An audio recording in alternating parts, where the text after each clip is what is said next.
You couldn't really blame us. I mean, not really. You have to imagine our surprise. I mean, 500 years after the advent of interstellar travel, we find an inhabitable planet, rich with life.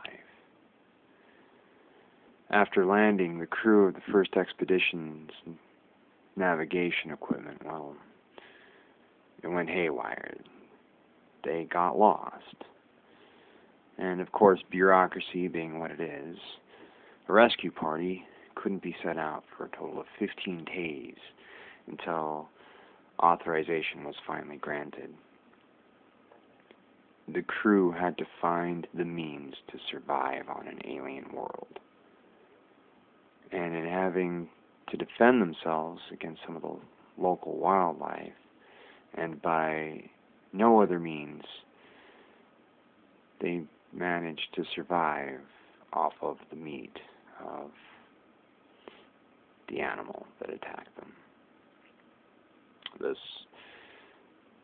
foreign wildlife.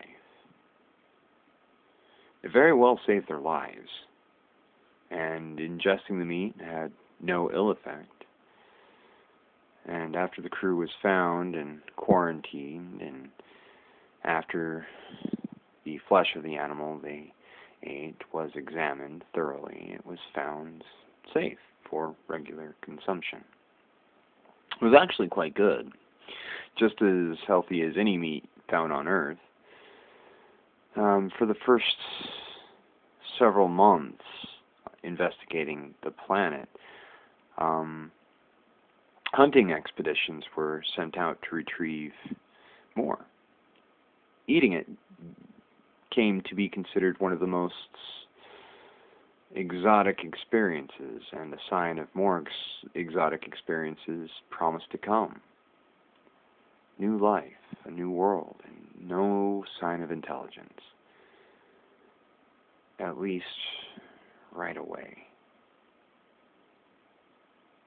You have to imagine the guilt we felt when we found the statues, and when we found them carving them. We had no idea. It's not like we could understand their language. It's not like they actually have a language. They speak primarily through body language.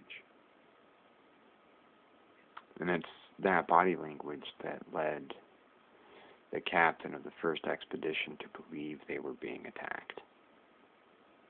These creatures look like a cross between a bear and a cow, for the most part. Who would have guessed that their elongated tails were prehensile? Maybe if they were actually violent towards us, we would have seen them use a weapon of some kind. Maybe if they had clothing, we would have noticed. You couldn't blame us. They were just so alien. Initially, the plan was to evacuate, to leave and wipe the whole incident under the mat.